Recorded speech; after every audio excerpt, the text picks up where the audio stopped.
보도록 하겠습니다. 오늘 저희가 송구 영신 예배로 모여있는데 오늘 예배를 통해서 우리는 딱 한 가지만 정확하게 알고 할 수 있으면 됩니다. 그것은 바로 감사하는 법입니다. 송구 영신 예배를 안 드리는 교회도 있습니다. 안 드리는 교회도 있어요. 요즘에는 또 나름대로 이유를 갖고 안 드리는 교회도 있고 그러나 여전히 드리는 교회도 있는데 드리는 교회들이 드려야 한다라고 주장하는 이유는 이것이 뭐 꼭 성경에 기록되어 있는 예배여서 예배가 아니니까 드리지 말라는 얘기이기 때문에 기록된 예배는 아니지만 그러나 우리가 한 해를 돌아보고 다시 한번 새로운 한 해를 주님과 살겠다라는 감사의 마음으로 모여서 예배하는 것이 의미가 있다고 느끼기 때문에 드리고 있고 저희도 그런 마음으로 오늘 모여 있습니다. 한 해 마무리하며 우리에게 허락하신 한 해를 감사하고 다가올 새해를 다시 한번 주님 손 붙들고 살겠다라는 마음으로 이 자리에 모이신 줄 믿습니다. 오늘 이 예배와 우리의 설교는 우리가 아버지 하나님께 감사로 나아가기 위해서 준비된 시간입니다. 그럼 오늘 저의 말로 전하는 설교보다 오늘의 우리의 찬양과 오늘 성경이 우리 주는 말씀을 통해서 함께 감사를 배우길 원합니다. 우리가 오늘 했던 찬양의 콘티는 감사와 관련된 찬양들이 많았습니다. 아침에 주의 인자심에, 밤에는 주의 성실하심에, 주의 인자심과 주의 성실하심, 이것을 찬양하고 감사하는 찬양으로 시작했습니다. 주의 인자심과 성실하심은 성경에 여러 곳에서 우리가 주님을 높이는 그러한 근거가 됩니다. 성실하심은 좀 쉬운데 인자심 굉장히 많이 표현하는데 주의 인자심이란 무엇일까요? 인자심. 자, 우리 영어를 가르치고 계신 우리 이세훈 집사님, 인자심 영어로 뭘로 표현할 수 있을까요?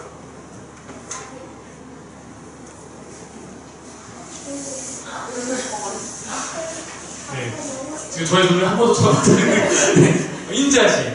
인자심을 뭘로 표현할까? 될까? 네, 어렵습니다. 생각보다. 저도 한참 인자심 도대체 뭘까? 영어로 인자심. 근데 영어로 볼 때 성경을 찾아보면 이 인자심 굉장히 쉽습니다. 인자심이라는 단어는 항상 love로 번역됩니다. 주의 인자심, His love 이렇게 번역됩니다. 인자함이란 것은 자비한 마음이나 동정심, 연민의 정과 같은 단순한 느낌 차원에서 모으는 어떤 그런 감정이 아니라 뭔가 내가 어려운 처지에 있는 사람에게 자발적이면서도 결정적인 도움을 주는 것을 인자심이라고 표현한다. 성경서전에 이렇게 나와 있습니다. 즉 사랑의 움직임과 실천을 동반하는 것이 인자함입니다. 즉 드러나는 사랑. 사랑을 그냥 마음에 갖고 있는 것이 아니라 직접 그렇게 누군가를 향해서 사랑을 드러낼 때 이것을 인자심이라고 표현한다는 것입니다. 그런데 왜 우리가 이것을 하나님의 사랑을 표현할 때 주의 인자심이라고 표현할까? 이것은 보통 사랑을 옆으로 나누는 것과 다른 차이점이 한 가지 있습니다. 인자심이란 윗사람이 아랫사람에게, 강한 자가 약한 자에게 베푸는 변함없는 사랑을 의미하기 때문입니다. 즉 내가 아무리 나도 주의 인자심을 담고 싶다고 해도 내가 하나님께 인자심을 받으세요라고 할 수는 없다는 거예요. 항상 하나님께서 우리에게 주의 인자심을 베푸는 것이고 우리도 혹시 누군가 내 옆에 있는 나보다 조금 더 여리고 연소하거나 도움이 필요하거나 이런 사람에게 그 사랑을 본받아서 흘려보내는 것이 주의 인자심을 우리가 함께 실천하는 것입니다. 우리 하나님께서 인자심을 이스라엘과 주의 교회와 하나님의 백성이 보여주셨으며 지금도 여전히 베풀고 계십니다. 그럼 우리가 그 인자하신 사랑을 받고 있음을 기억하며 감사하는 것입니다. 아침마다 그 주의 인자하심을 노래하고 그리고 다시 한번 밤에 하루 동안 그렇게 성실하게 내 삶 가운데 동행하시고 사랑하셨던 그 하나님을 다시 한번 기억하며 감사하고 찬양하는 것, 이것이 시편 92편이 노래하고 있는 내용인 것 같습니다. 네, 저도 옛날에 주의 인자라고 스텝 밟고 했던 것 같은데 주의 인자심이 우리가 오랜만에 찬양했는데 주의 인자하심이 생명보다 나음으로 내 입술이 주를 찬양.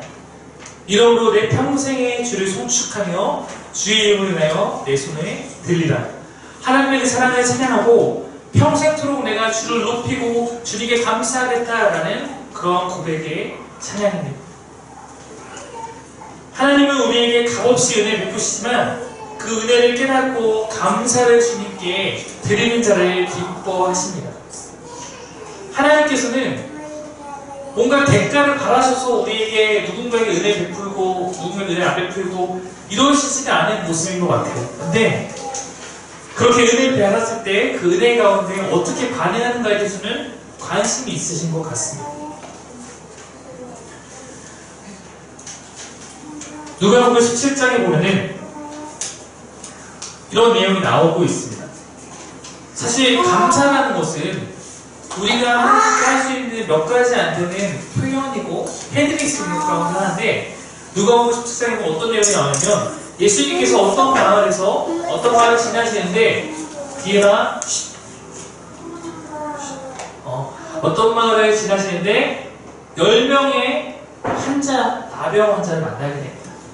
나병이라고 표현되는 것은 우리 옛날 성경은 문둥병이나 요즘 한센병이나 아니면 그 외에 여러 가지 악한 악성 피부병을 통칭하는 말이 나병이라고 생각하시면 됩니다. 나병 환자들이 소리 높여 외칩니다. 예수 선생님, 우리를 불쌍하게 여겨주세요. 지나가시니까 예수 선생님, 우리를 불쌍하게 여겨주세요. 외칩니다. 그러니까 예수님께서 그 소리를 들으시고 인자하심을 드러내십니다. 예수님이 명령하세요. 너희는 가서 제사장들에게 너희 몸을 보여라. 제사장에 가서 몸이 깨끗해지면은 고침을 받았다는 것을 증명하면 이들이 이제 나병 환자로서의 그런 어떤 것을 좋은 것을 먹고 일반적으로 살아갈 수 있거든요. 너희 집 가서 제사장에게 너희 몸을 보여라. 그래서 그들이 제사장을 만나러 가는 도중에 다 났습니다. 가는 도중에 이미 고침을 받습니다. 10명이 다 그런 경험을 은혜를 받습니다. 그 중에 한 명이 자기의 몸이 깨끗하게 된 것을 보고 돌아옵니다. 큰 소리로 하나님께 영광을 돌리며 되돌아오는 것이에요. 오는 길 가운데 하나님 찬양하면서 옵니다.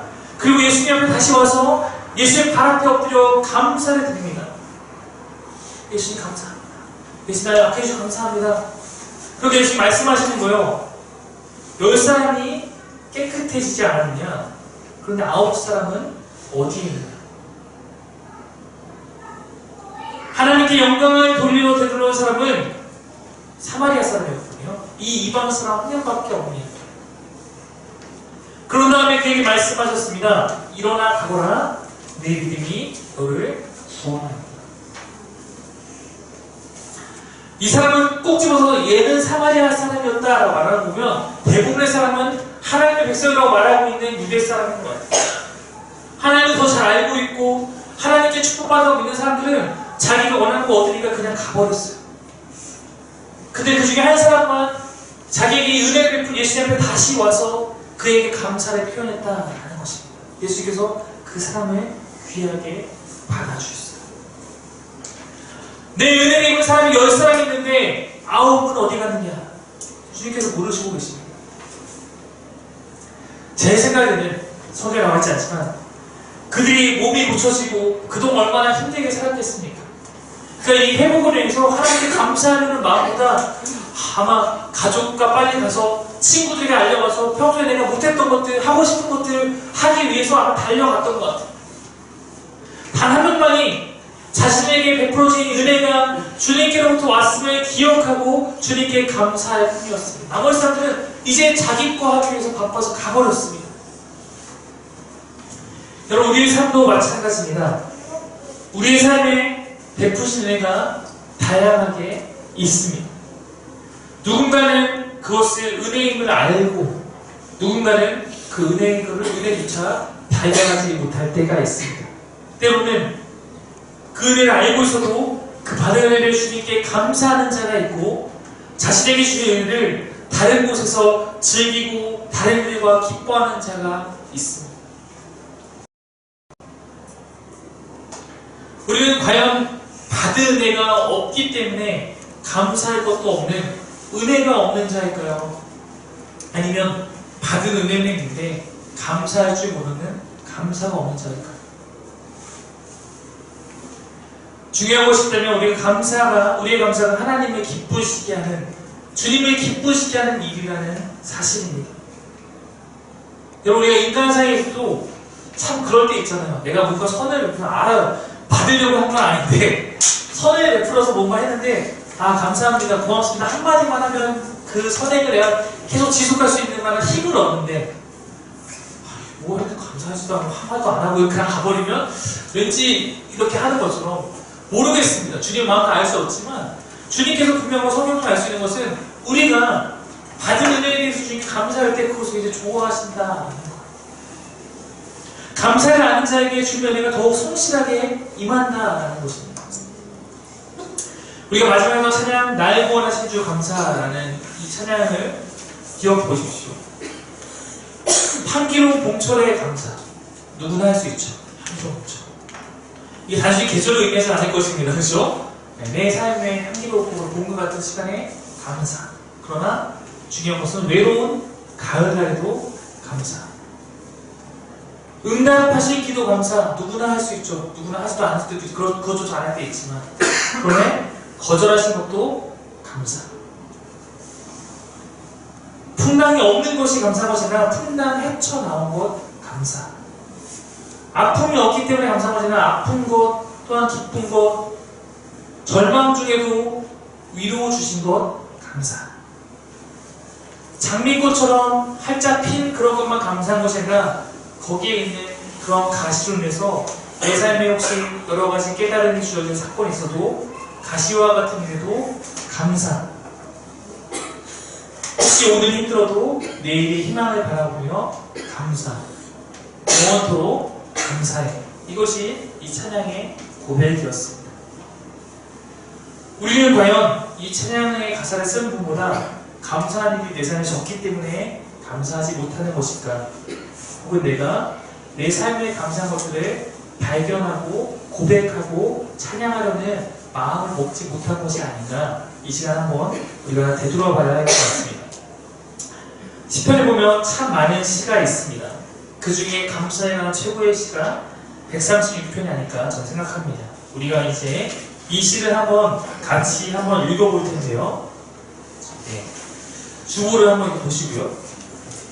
한 절씩 돌아가 읽을 겁니다. 저 읽고, 전면대 쌤 읽고, 이세훈 쌤 읽고, 우리 아이들 좀 생략하고요. 전면대까지 해서 한 절씩 돌아가면서 큰 소리로 과연 오늘 시편의 저자는 무엇을 하나님께 감사하고 있는가? 무엇을 하나님께 감사하고 있는가? 우리 한번 같이 한번 읽어보겠습니다. 제가 먼저 1절 읽겠습니다. 여호와께 감사하라. 그는 선하시며 그 인자하심이 영원함이로다. 신들 중에 뛰어난 하나님께 감사하라. 그 인자하심이 영원함이로다. 주들 중에 뛰어난 주께 감사하라. 그 인자하심이 영원함이로다. 허락한 기이한 일들을 하시는 이에게 감사하라. 그 인자하심이 영원함이로다. 지혜로 하늘을 지으신 이에게 감사하라. 그 인자하심이 영원함이로다.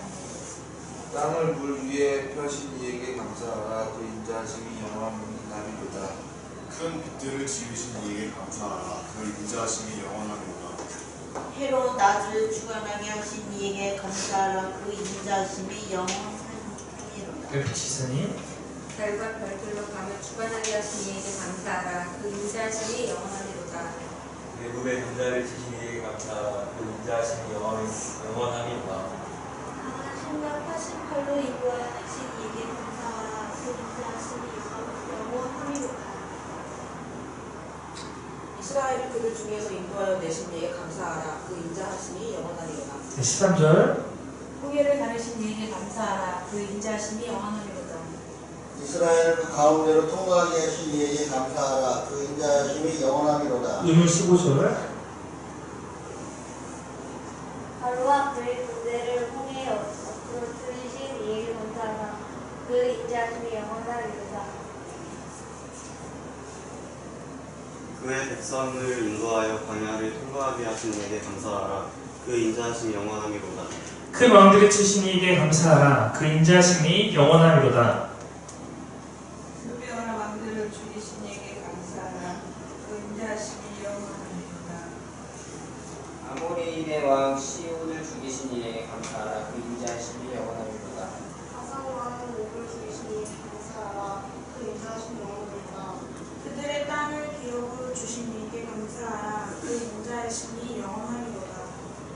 그 종 이스라엘에게 기업 주신 이에게 감사하라. 그 인자하심이 영원함이로다. 우리를 부천한 가운데에서도 기억해 주신 이에게 감사하라. 그 인자하심이 영원하리로다. 우리를 우리의 대적에게서 건지신 이에게 감사하라. 그 인자하심이 영원하리로다. 네, 두 줄 함께 읽겠습니다. 모든 육체에게 먹을 것을 주신 이에게 감사하라. 그 인자하심이 영원하리로다. 하늘의 하나님께 감사하라. 그 인자하심이 영원하리로다. 여러분, 이 지금 내용은 여러분이 봤을 때는 어떤 분이 이해할 수 있고 어떤 분이 이해하지 못할 수 있겠지만 결국 뭐냐면 이 시편의 저자가 이 시를 지을 때까지 성경에 있는 모든 역사를 다 말하는 거예요. 천지 창조부터 구약의 시대에 자신을 애굽의 왕에서 애굽의 땅에서 이끌어 시켰던 하나님부터 여호수아의 정복 전쟁을 하셨던 모든 순간부터 그 모든 역사의 순간순간을 기억하며 그 하나님께 감사하라. 그 인자하심이 영원한다 찬양하고 노래하는 것입니다. 즉 이들의 모든 역사의 발자취 가운데 이들의 모든 삶의 요소 가운데 해외 주신 하나님, 천지를 창조하신 하나님, 우리를 비천하게 여기신 하나님, 그리고 우리 가운데 먹을 것 주신 하나님, 그 모든 하나하나의 감사를 찬양하고 있는 것입니다. 감사하라. 그 인자심이 영원합니다. 여러분, 이러한 감사의 믿음을 여러분의 것으로 만드시기를 바랍니다. 말씀을 마치겠습니다. 누군가 페이스북을 통해서 제가 아는 사람 가운데 거의 매일 감사 얘기라는 제목으로 10가지 이상의 감사 제목을 올리는 것을 보고 저도 한번 적어본 적이 있습니다. 제가 11월 27일에 적었는데 제가 10가지 감사 얘기도 그날 적었던 걸 한번 나눠보겠습니다. 1. 아침에 일찍 일어나서 학교 홍보를 나갈 수 있는 건강과 열정 주심에 감사. 2. 홀로 그 일을 하는 것이 아니라 언제나 부르며 응답해주는 현우가 있음에 같은 시간 독서실을 지켜주는 사랑하는 동역자 나의 아내가 있음에 감사. 3번째, 집에 오니 나를 반겨주는 우주 최고로 귀여운 아들 권아를 보며 행복함을 누리고 함께 등원하는 기쁨 주시니 감사. 이 시간 유아도 너무 보고 싶음에 감사. 4. 아침에 아이들 챙겨주러 오시고 내 식사까지 챙겨주시고 아무것도 하지 않은 것처럼 귀한 사랑 베풀고 가시는 장모님 계심에 감사. 5. 오늘 주어진 휴식 시간에 꿀잠 자서 지친 몸 회복하고 정확한 시간에 눈 떠져서 기쁜 마음으로 다시 출근할 수 있음에 감사. 6. 늘 힘이 되는 삶의 교회 옥사가 된 것과 그 중에 대표로 아침에는 세일이와 유진이, 오후에는 세연을 보고 힘 얻음에 감사. 7. 나와 같이 부족한 사람에게 이메일로 신앙을 상담하는 이름 모를 청년에게 감사. 8. 스팸 전화를 친절하게 받았더니 목소리가 너무 좋다고 뜻밖의 칭찬까지 주시며 감사. 9. 이 모든 하루를 이끌고 계시며 내 고백을 먼저 받으시는 하나님께 감사. 10. 이 글을 읽고 있는 당신이 있음에 감사. 그날 하루를 기억하면서 내 삶에 하나님께 주신 감사의 점이 뭐가 있을까 했더니 너무너무 많더라고요. 이제 여러분을 이 감사로 초대하고 싶습니다. 이제 여러분이 하나님께 감사로 나아갈 시간입니다. 내 삶에 숨겨진 감사한 것들을 찾아서 그것을 허락하신 주님을 향해서 감사하고 나아갈 때 주의 인자하심과 주의 성실하심이 여러분의 삶에 영원토록 함께 하실 것입니다. 기도하겠습니다. 하나님, 주의 인자하심과 성실하심, 우리를 하신 그 하나의 사랑에 감사를 드립니다. 오늘 이 시간 우리 한 해를 들어보며 다시 한번 감사의 마음으로 하나님께 나아가고자 하오니 주님, 우리 가운데 함께 하시며 우리 찬양과 고백을 받아 주옵소서. 감사드리며 예수님의 이름으로 기도드립니다. 네. 이 시간에는